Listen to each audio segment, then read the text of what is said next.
Okey, kita boleh mulakan surah Yunus. Surah Yunus ayat yang ke-6. A'udzubillahi minasyaitonirrajim. Bismillahirrahmanirrahim. Boleh catatkan mana ya? Inna bahawasanya. Fi pada ihtilafi pertukaran. Al-lail malam. Wan nahar dan siang.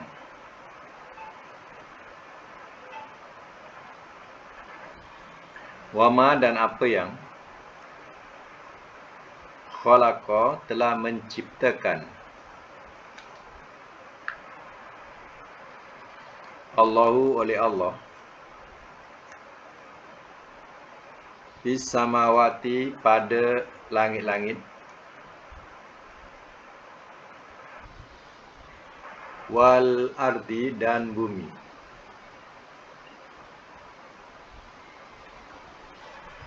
La ayatin sungguh jadi tanda-tanda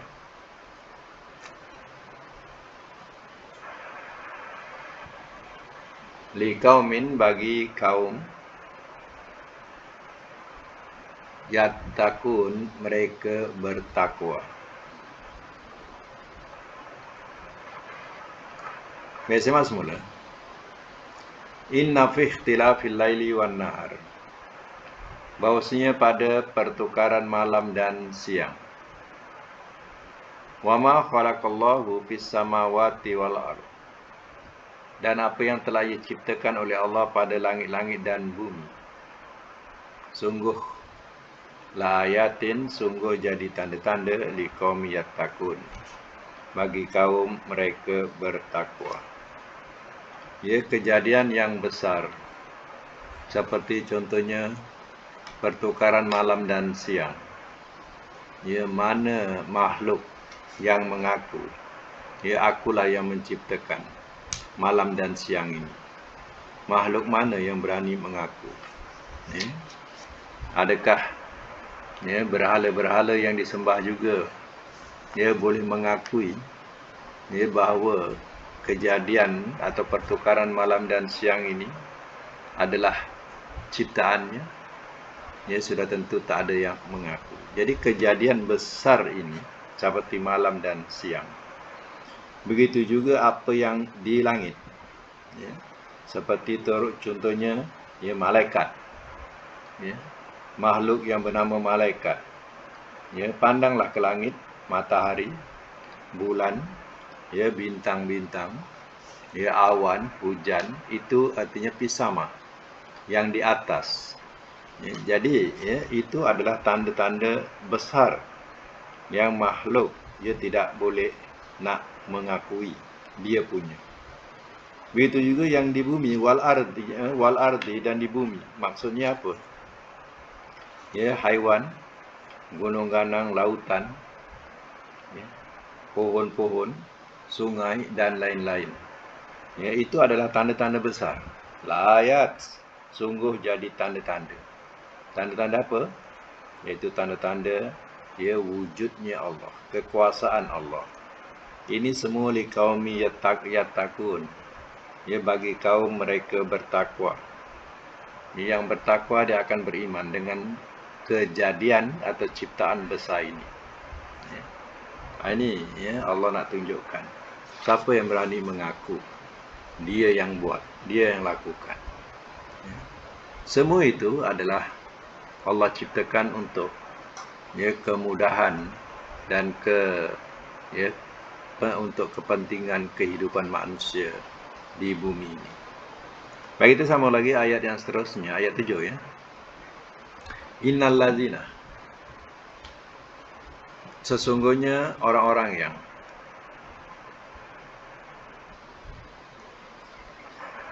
la yarjuna, tidak mereka mengharap,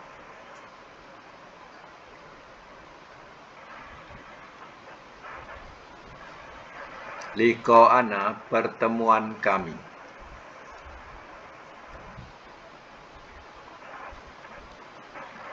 Waradu, dan telah redha mereka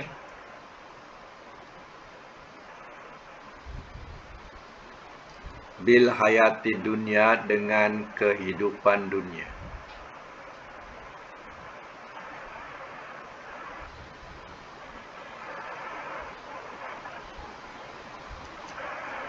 Wat ma'annu, dan telah merasa tenteram mereka,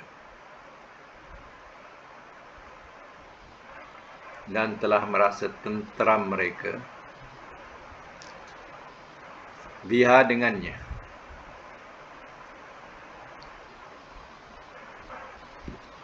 Walladzina, dan orang-orang yang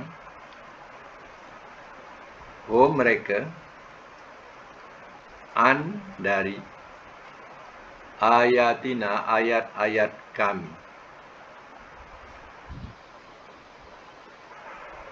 filun, orang-orang yang lalai.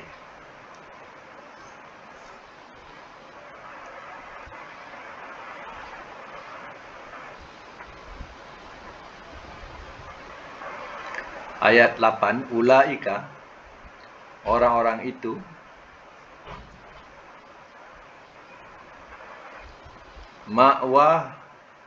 ma'wahum, tempat kembali mereka, annar, ialah neraka.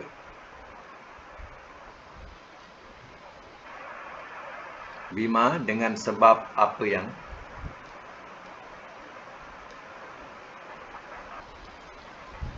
kanu, adalah mereka,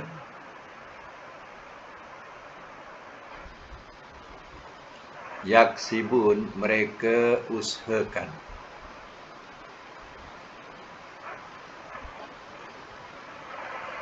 Sama semula ya.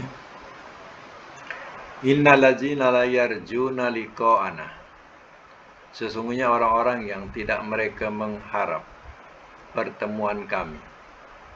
Nah, ini paham ya, maknanya mereka ni tidak mengharapkan hari kebangkitan. Hari kebangkitan tu hari bertemu Allah. Jadi mereka tidak ada mengharap langsung pertemuan itu. Bahkan mereka tak percaya adanya hari kebangkitan itu. Jadi ini yang orang tak mengharap nak jumpa Tuhan. Waradu bil hayati dunya, dan telah redha mereka dengan kehidupan dunia. Mereka senang dengan kehidupan dunia ini. Wat ma'annu biha, dan telah merasa tenteram mereka dengannya. Jadi kehidupan dunia itu adalah kehidupan yang diutamakan. Maknanya dia tidak mengharapkan akhirat. Yang penting dunia senang. Bagi mereka itu. Akhirat itu entah bila. Akhirat itu belakang kira.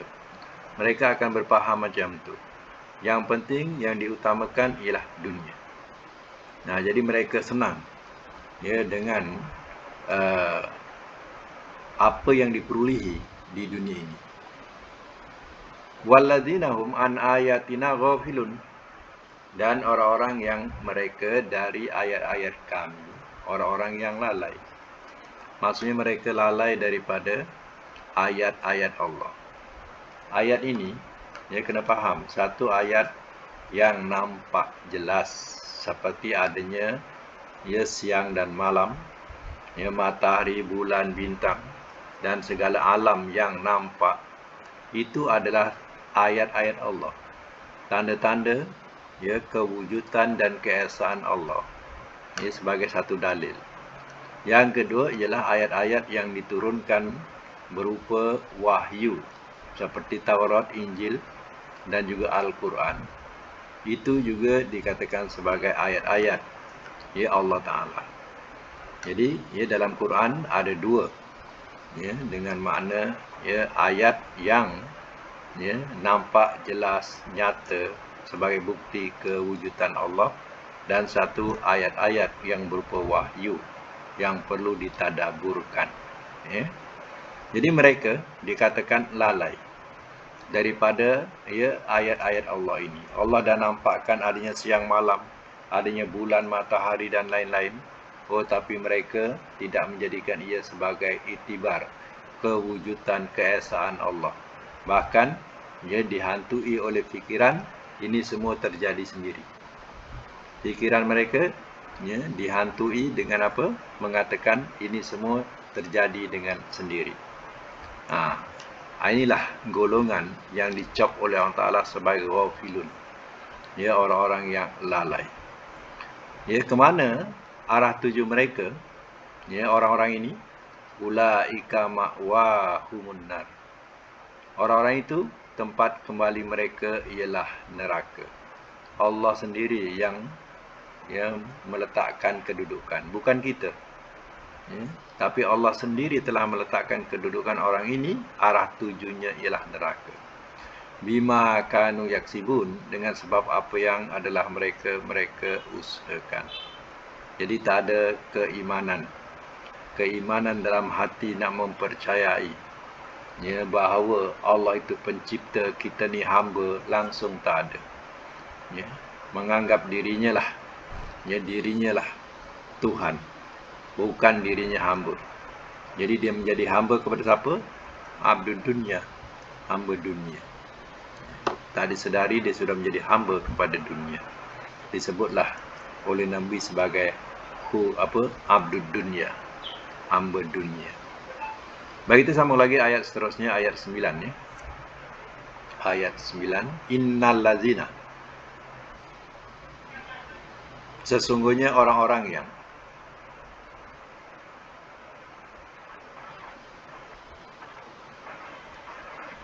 amanu, telah beriman mereka,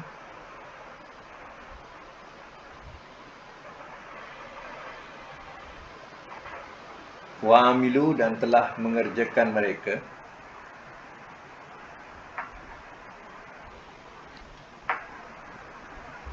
as-solihati, akan amal-amal soleh.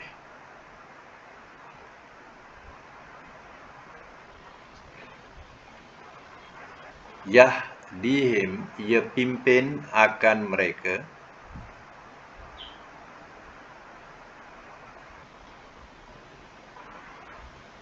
Rabbuhum, oleh Tuhan mereka, biimanihim, dengan keimanan mereka.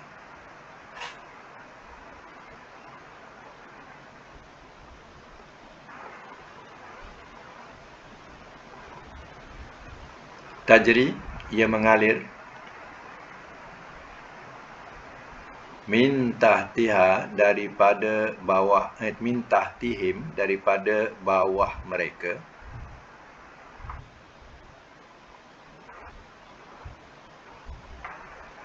al-anhar, oleh sungai-sungai.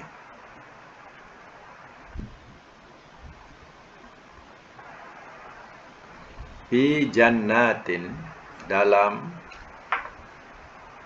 kebun-kebun surga, an-na'im, yang penuh nikmat.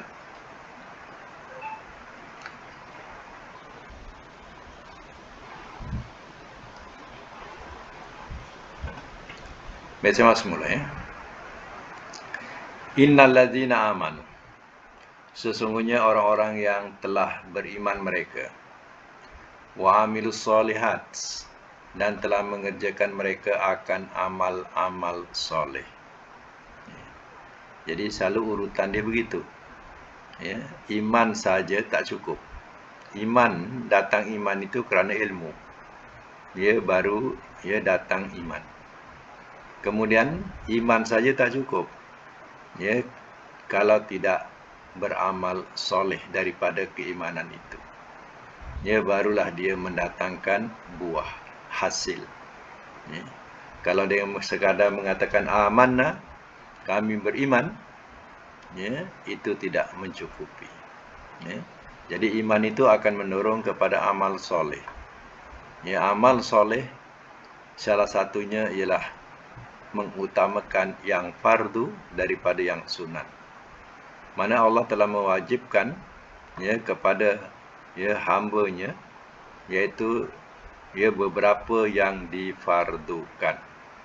Jadi orang yang beriman, dia akan beramal dengan apa yang difardukan atau mengutamakan apa yang difardukan daripada yang sunat-sunat. Bukan artinya yang sunat tadi buat, yang sunat juga dibuat, tapi dia akan mengutamakan yang fardu. Berbeza orang yang tidak punya ilmu. Mereka beriman dan beramal tanpa ilmu. Akhirnya dia hanya mengutamakan yang sunat daripada yang fardu. Contohnya dia tahu solat Jumaat itu wajib.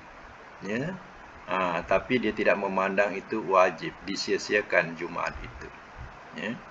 Tapi kalau solat hari raya, dia berserbu datang dengan pakaian yang indah-indah. Padahal sunat hari raya itu sunat, bukan wajib. Yang wajib itu solat Jumaat. Macam itulah maknanya perbezaan iman yang tanpa ilmu. Orang Arab kata apa? Al-ilmu bila amalin kasyajarin bila thamarin. Maknanya ilmu yang tidak diamalkan, seperti pohon yang tidak ada buah. Macam tu. Ada ilmu tapi tidak beramal. Jadi ibarat pohon, satu pohon tapi pohon ini tidak mengeluarkan hasil. Daripada iman dan amal soleh tadi, Allah katakan yahdihim rabbuhum biimanihim. Ia pimpin akan mereka oleh Tuhan mereka dengan iman mereka. Ini mengikut tafsir katanya, besok di hari kiamat ni, selepas dihisap untuk menuju ke syurga dan ke neraka, jalan ini cukup gelap. Jadi orang-orang yang beriman akan terpimpin dengan iman mereka, bercahaya jalannya. Sedangkan orang-orang yang nak menuju ke neraka ni, mereka terseksa dengan keadaan yang gelap gulita. Jadi itu yang dimaksudkan mengikut tafsirnya, Allah pimpin dengan keimanan mereka. Itulah cahaya besok yang akan menyuluh. Cahaya yang akan menyuluh mereka untuk menuju ke jannah. Tajri min tahtihimul anhar fi jannatin na'im.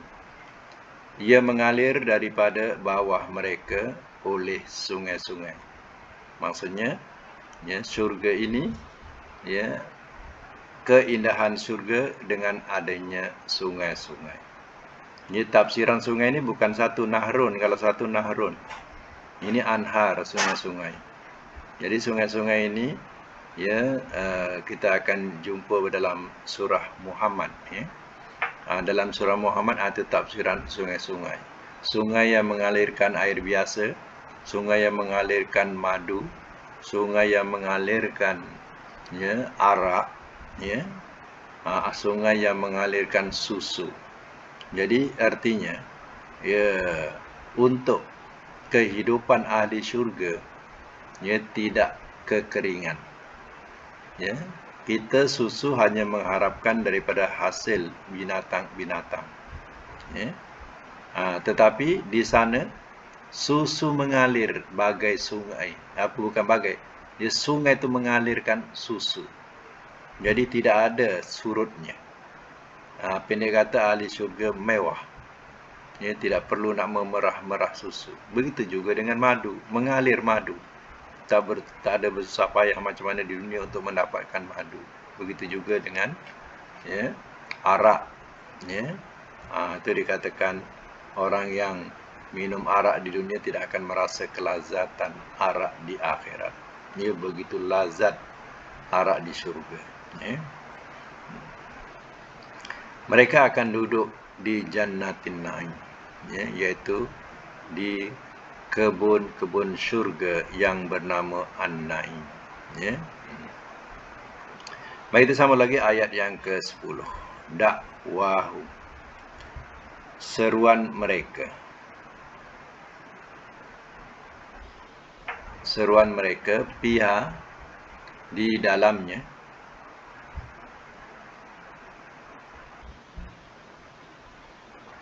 subhanaka, maha sucilah engkau.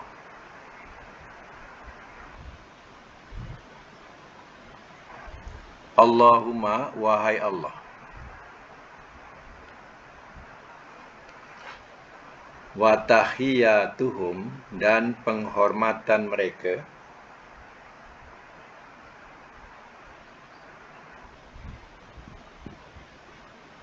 fiha, di dalamnya,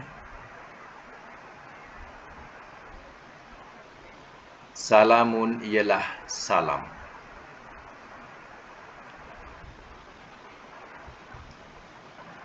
Wa akhiru, dan akhir, dakwahum, seruan mereka, an, bahawa, alhamdu, segala puji,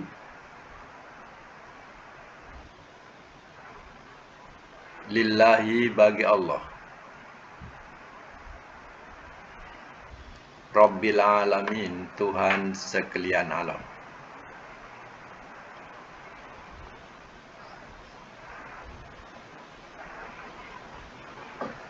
Semak semula. Dakwahum fiha, seruan mereka, mereka ni ahli surga. Ya, ahli surga. Seruannya apa? Fiha, di dalamnya, dalam surga. Subhanakallahumma, ya maha sucilah engkau wahai Allah. Ya. Sentiasa mengucapkan subhanallah, subhanallah. Ya. Sebab subhanallah ni kita melihat sesuatu yang mengkagumkan.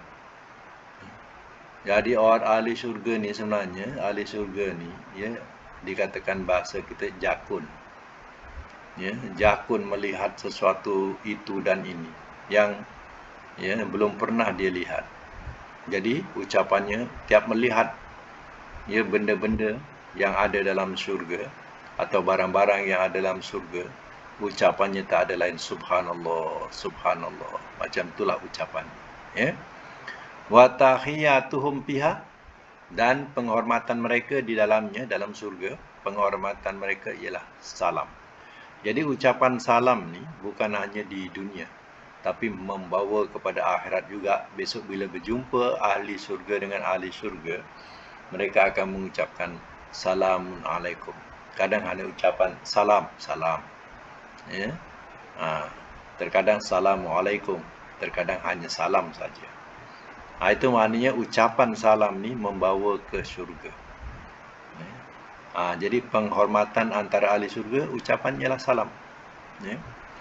Wa akhiru da'wahum, dan akhir seruan mereka, ya, ahli syurga ni, an, bahawa alhamdulillahi rabbil alamin. Itu seruan akhir ahli syurga.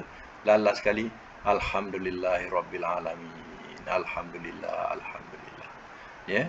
Itulah ucapan akhir memuji Allah Ta'ala kerana, ya, nikmat yang tidak pernah dilihat di syurga. Inilah kata-kata yang Allah rakamkan di dunia. Macam mana, ya, ucapan-ucapan ahli syurga. Pertama, banyak mengucapkan subhanallah, ya, kerana kagum. Yang kedua, penghormatannya ialah salam. Yang ketiga, ya, selalu akan mengucapkan alhamdulillahirabbil alamin. Dipulangkan segala puji itu bagi Allah, Tuhan sekalian alam. Ya. Dan perlu diingat juga, selalu orang baca doa, akhir doa selalu dia baca ayat ni.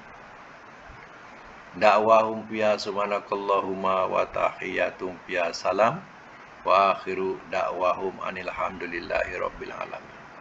Ya, dalam segi dhamir, ya, kita sebutan kita salah. Ya. Kenapa kita perlu baca dakwah hum?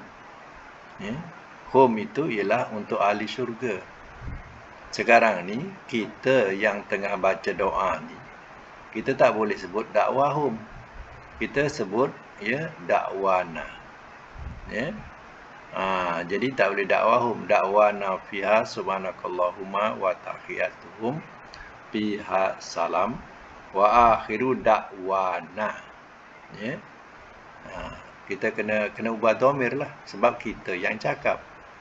Jadi ya, akhir doa kita boleh kita sebut wa akhiru dakwana anilhamdulillahi rabbil alamin.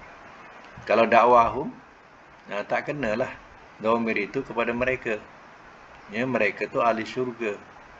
Sedangkan yang kita nak akhiri doa ni, ya, akhiri doa kita ialah dengan ucapan alhamdulillahirabbil alamin. Jadi kena tukarlah yang hum tu tukar jadi na. Itu dalam meletakkan dhamir yang betul. Ya. Tapi kalau kita baca ayat Quran ni, ya kita tak boleh ubahlah. Dakwahum fiha memang tak boleh ubah. Ya. Jadi kalau kita baca doa, nak akhiri doa, biasa orang kan tak baca. Ya, wa akhiru dakwahu. Tak kena. Ya. Wa akhiru dakwana. Maknanya seruan doa kita ialah alhamdulillahirabbil alamin. Nah, tu makna kita. Atau kami. Ya. Itu perbetulkan. Ramai kadang tak faham ya, tentang perubahan meletakkan dhamir atau ganti nama. Ya. Baik, kita sambung lagi ayat yang seterusnya, ayat 11 ya. Walau dan jikalau yu'ajjilu ia segerakan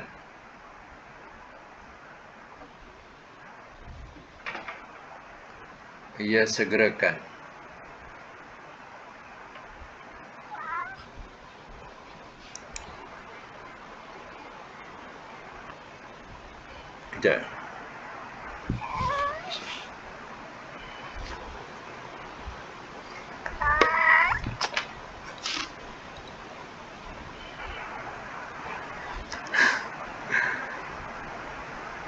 Gangguan kucing. Memanjat kucing. Okey ya, kita teruskan. Walau dan jikalau yu'ajilu ia segerakan Allahu oleh Allah. Linnas bagi manusia. Asyarra akan kejahatan.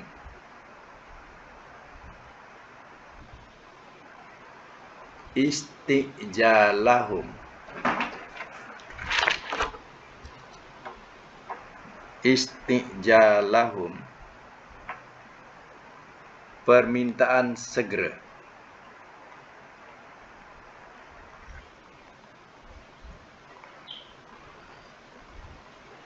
Permintaan segera hum tu mereka ya. Permintaan segera mereka.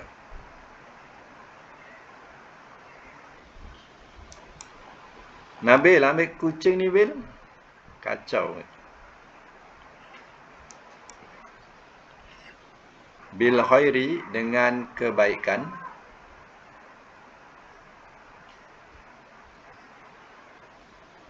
Laku dia. Nescaya telah diputuskan ia.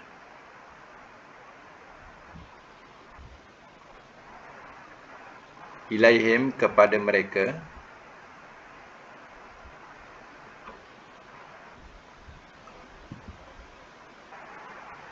Ajaluhum. Ajal mereka.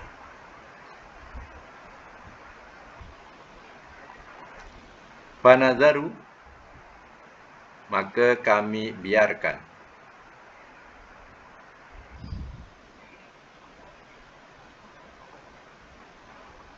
Allazina akan orang-orang yang la yarjuna tidak mereka mengharap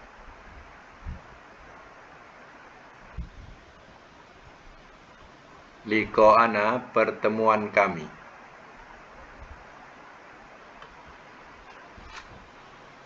fi tughyanihim, dalam kedurhakaan mereka,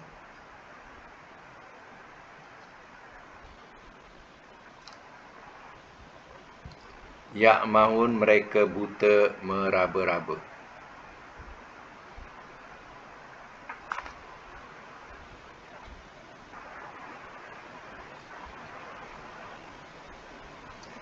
Baik, saya masuk mula ya. Walau yu'ajjilullahu lin-nasi syarra isti'jalahum bil khair. Dan jikalau ia segerakan oleh Allah bagi manusia akan kejahatan, permintaan segera mereka dengan kebaikan. Apa maksudnya? Kalau Allah segerakan permintaan buruk mereka, macam mana ya seseorang tu minta kebaikan. Ya, kita minta kebaikan supaya diberikan ya kebaikan segera buat kita. Ya, tapi dia minta keburukan. Ya, asal ayat ini ialah ditujukan kepada orang-orang musyrikin yang mana mereka mencabar. Ya, kalau benar kau Muhammad, turunkanlah ya azab buat kami. Ya. Kadang dia berdoa dengan kata-kata doa, ya Allah, kalau benar Muhammad itu, ya, engkau turunkan azab buat kami. Jadi bahasa macam ni adalah bahasa yang tidak baik langsung. Ya. Patutnya bahasa yang baik ni, ya Allah, kalau benar Muhammad itu, ya, pimpinlah kami ke jalan-Mu. Itulah yang baik. Tapi tak. Dia minta supaya Allah turunkan azab buat mereka. Macam mana seorang itu minta kebaikan pada Allah, macam itulah diminta azab turun cepat kepada mereka. Kalau seandainya Allah cepatkan atau segerakan apa yang diminta itu, keburukan yang diminta itu, laqudiya ilaihim ajaluhum, nescaya telah diputuskan ia kepada mereka, ia akan ajal mereka. Maknanya masa itu juga ya habis ajal mereka ataupun umur mereka. Ya. Akan habislah umur mereka kalau Allah segerakan permintaan mereka. Tapi fanazarul ladzina la yarjuna liqa'ana, maka kami biarkan akan orang-orang yang tidak mereka mengharap akan pertemuan kami, fi tughyanihim ya'mahun, dalam kedurhakaan mereka, mereka buta meraba-raba. Ya, tapi Allah biarkan kepada mereka yang tak nak jumpa Allah Ta'ala ini terus dalam kedurhakaan atau dalam kesesatan, yang mereka terus buta meraba-raba ni maknanya tak nampak jalan keluar, terus dalam kesesatan atau dalam kedurhakaan terhadap Allah. Jadi ya, kenapa Allah tak turunkan azab kepada mereka? Inilah ayat yang memberitahu Allah biarkan supaya mereka terus berpanjangan dalam kesesatan, sehingga mereka tak nampak jalan kembali kepada Allah, dan akhirnya mereka mati dalam keadaan kufur. Ya, itu tujuannya. Bukan artinya Allah sayang. Ya. Allah sebenarnya bukan sayang kepada mereka, tapi itulah istidraj buat mereka. Ya. Sehingga mereka akan mati dalam keadaan ya terus buta meraba-raba, tak nampak jalan. Baik, kita sambung lagi ayat yang ke-12 ya. Sambungannya wa iza, dan apabila.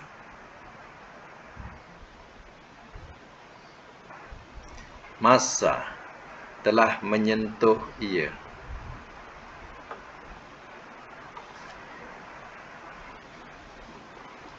Al-insanu, al-insana, akan manusia. Ad-durru, oleh bahaya.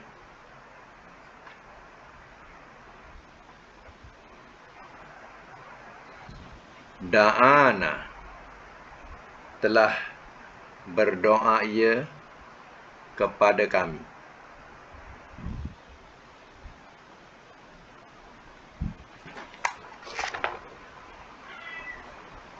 telah berdoa ia kepada kami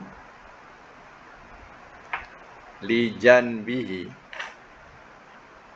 dalam keadaan berbaring.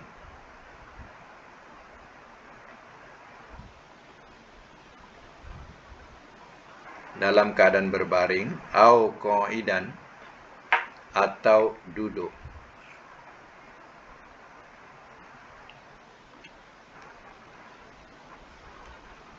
Au qa'iman, atau berdiri.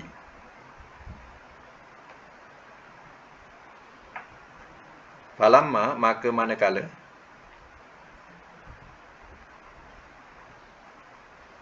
kasyafna, telah kami hilangkan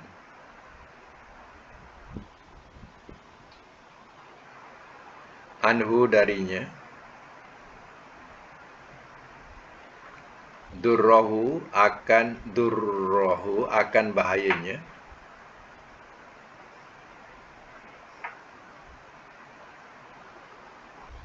marra, telah berlalu ia.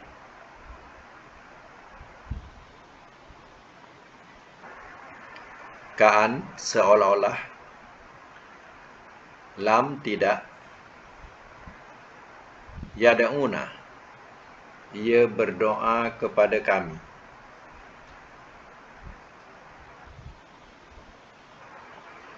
ila durin, kepada bahaya,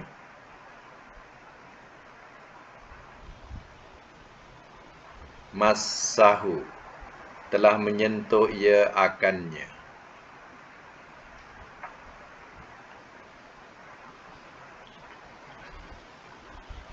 Kazalika, seperti itulah,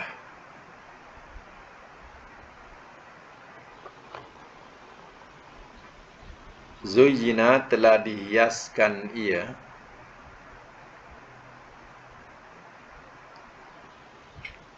lil musyrifina, bagi orang-orang yang melampaui batas,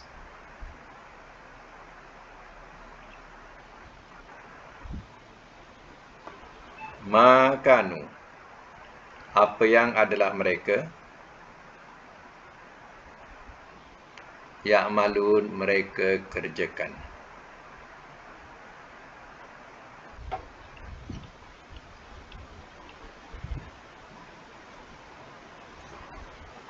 Baik, saya masuk mula ya. Ini tabiat manusia ya. Diterangkan dalam ayat ni, wa iza massal insana durru da'ana li janbihi au qa'idan au qa'iman. Dan apabila telah menyentuh ia akan manusia oleh bahaya, telah berdoa ia kepada kami keadaan berbaring atau duduk ya, atau berdiri. Maknanya maksudnya ialah dalam segenap hal.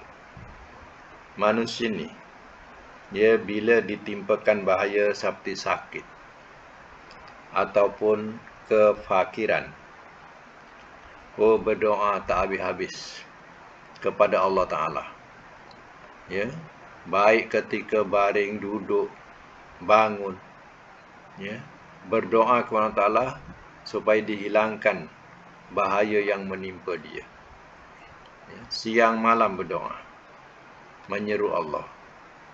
Sebaliknya, falamma kasyafna anhu durrahu, maka manakala telah kami hilangkan darinya akan bahayanya, contohnya bila sakit dah sembuh ya, dulu susah sekarang dah senang, contohnya macam tu ya. Pada masa itu, marra ka'allam yada'una ila durri massahu, telah melalui ia atau telah berlalu ia seolah-olah tidak ia menyeru akan kami kepada bahaya telah menyentuh ia akannya. Maknanya dia lupa. Bila dah sehat ya, bila dah senang, dia sudah lupa macam mana ketika dia sakit, macam mana ketika dia susah minta kepada Allah siang malam. Bila dilepaskan dari bahaya itu, dia berlalu seolah-olah tak ingat lagi yang dia berdoa siang malam pada Allah untuk menghilangkan, supaya apa? Supaya hilang bahaya yang menimpa kepadanya. Jadi ayat ini juga memberi ingat kepada kita, ya, agar apa? Ya, jangan ketika susah saja kita ingat Allah, ataupun ketika sakit saja kita ingat Allah. Ya, bila ya kita sudah sehat, sudah senang, ya, kita melupai Allah Ta'ala, seolah-olah ya kita tak pernah menyeru dia. Inilah yang berlaku tabiat manusia, terutama manusia-manusia yang kufur kepada Allah Ta'ala. Ya, bila dalam keadaan ini, ingat Allah. Ya, bila dah senang, dah lepas daripada bahaya itu, lupa pada Allah. Kazalika zuyyina lil musyrifina. Seperti itulah telah dihiaskan ia bagi orang-orang yang melampaui batas. Makanu ya'malun, apa yang adalah mereka kerjakan. Jadi ya, walaupun ya lebih tertumpu kepada orang-orang kafir, musyrikin, biasanya macam tu, tapi juga untuk ingatan kepada kita, ya, supaya kita jangan ya bersifat demikian. Ya.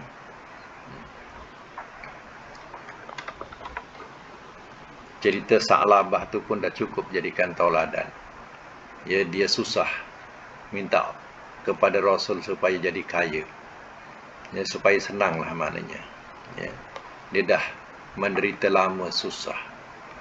Minta Rasul doakan supaya jadi orang yang senang. Ya. Atau dikatakan sebagai orang yang kaya. Ya, dah 2 kali minta pada Rasul, dia tidak mengendahkan. Yang ketiga kali terbuka hati Rasul. Ya, maka dia didoakanlah untuk Sa'labah. Akhirnya kesengsaraan yang dilalui dia sudah berlalu. Dia sudah senang. Segala ternakan dia sudah melampaui daripada yang patut dia wajib kena zakat. Dulu dia dekat dengan masjid. Akhirnya bila senang dia dah jauh daripada masjid. Dulu dia rajin berjemaah. Bila dah senang, ya, muka pun tak nampak, berjemaah lagi. Ya. Bila Rasul hantar utusan ya untuk mengambil zakat, dia cakap besar, cakap tinggi. Ya. Dia susah payah buat apa dia nak keluarkan zakat. Ya, dia susah payah ya, menguruskan ternakan ini. Ya, akhirnya utusan yang minta zakat ini mengadu kepada Rasul macam mana perubahan si Sa'labah. Ya. Rasul memang geram dengan Sa'labah ini. Sakit hati Rasul. Jadi Rasul langsung tidak memperdulikan, tak nak dengar cerita Sa'labah lagi. Akhirnya Sa'labah dipulaukan oleh kalangan sahabat. Dan Rasul wafat, ya, tinggallah sahabat-sahabat Rasul. Dia cuba nak ambil hati, ya, nak ambil hati kalangan sahabat, ya. Tapi sahabat juga tak nak menerima permintaannya. Macam mana jawapan dia? Rasul tak menerima, ya, aku pun tak menerima permintaannya. Walaupun dia cuba nak, kata orang kita, nak kicik lah, keluarkan zakat, ambil hati para sahabat, tak terima sahabat. Ya. Jadi akhirnya dia mati dalam keadaan yang masyarakat sahabat pulaukan dia. Ini Sa'labah, lupa diri, susah dekat dengan Tuhan. Bila senang, dia sudah melupai apa yang diminta sebelum itu. Ya. Jadi mudah-mudahan ayat ini jadikan pengajaran kita bersama, insya-Allah, dan kita dapat manfaatkan daripada pelajaran malam ini, insya-Allah. Jadi sekadar itu untuk hari ini. Sadaqallahul azim.